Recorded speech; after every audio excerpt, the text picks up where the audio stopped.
Before I left Baghdad in 2004, we were no longer allowed to go to the PX or the gym.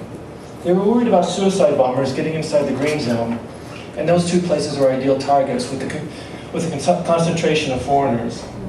I could no longer safely go to the central bank either, and I did not need to be in Baghdad to do my job. So I moved to the Intercontinental Hotel in Amman, Jordan. But oddly, I missed Baghdad. I think I was a bit addicted to the adrenaline rush. I was there after the bombing to help rebuild the banking system, which had been bombed, looted, and records stolen and destroyed. Now, safely in Amman, staying well-groomed proved to be a challenge.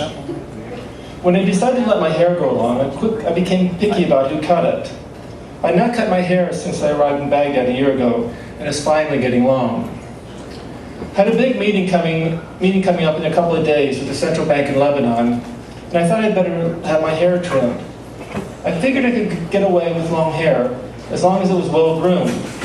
People accept the eccentric academic look, but I wanted to avoid the over-the-hill rocker look. I wasn't sure where to go in Amman, and I asked a kid I'd been working with for the last year, Alex. Alex was a 26-year-old fashionista who had scoured Amman looking for the right clothes store, grooming boutiques, health clubs, spas, and barbers. Even when he was in Baghdad, Alex was sharply dressed and well-groomed. So I felt I could trust him in recommending a barber to trim my growing mane. He recommended the men's salon at the Marriott Hotel, and off I went. I stood at the door and looked around. The salon passed inspection with its dark oak, English club-like paneling, modern equipment, and attentive staff. I was warmly greeted and quickly escorted to the barber's chair.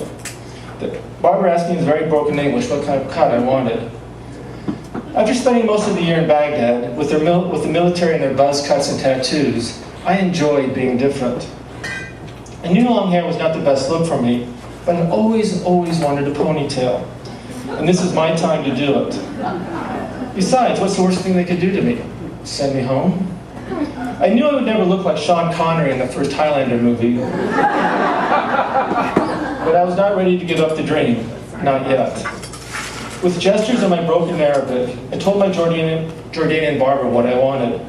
He nodded and draped the white barber's cape around my neck and shoulders and picked up the scissors.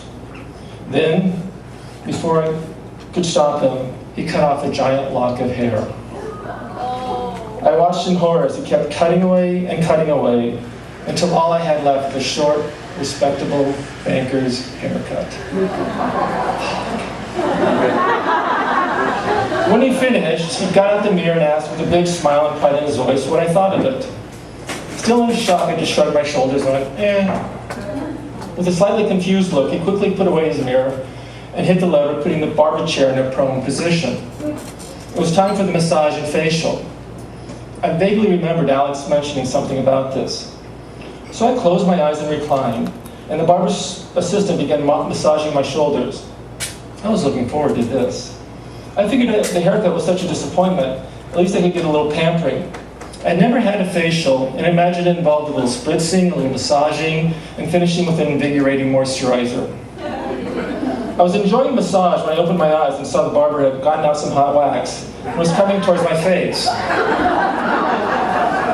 He slathered hot wax on my forehead, around my eyes, and filled my ears. Now, I know as men grow older, we stop growing hair in the right places and start growing hair in the wrong places. But I never considered waxing in those wrong places. Plus, I never considered my forehead and cheekbones as hairy.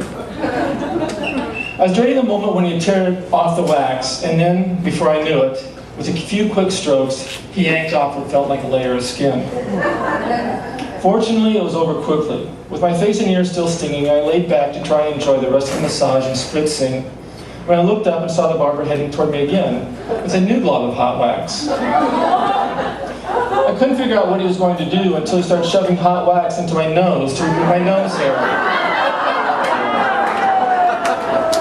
I was able to stop him, but only after he filled my left nostril with hot wax.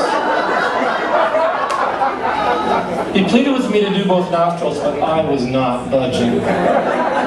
When he finally realized I wasn't going to change my mind, he reached over and yanked out the now hardened wax out of my left nostril. Holy Mother of God. As I slowly regained consciousness, I looked up and the barber was waving the newly extracted hot wax to show me how much hair and what looked like a drop of blood he had just removed and how necessary it was to do the right nostril. There was no way in hell I was going to go through that again. And when finally convinced, he turned around and dropped the used wax into this pot of hot wax to be recycled.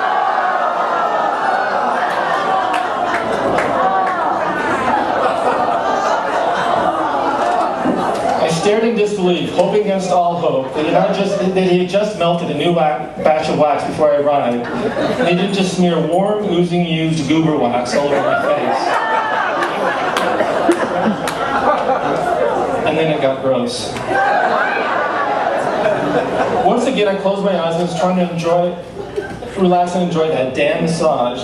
I was shocked into reality as he started popping the blackheads on my nose. I froze in disbelief. When the torture was over, traumatized, I all but threw the money at him, ran outside and grabbed the nearest cab to go back to the office. Safely back in the office, my nostrils still stinging, I was sore, humiliated, and depressed. My locks no longer flowed, and my dream of a Sean Connery ponytail had been dashed.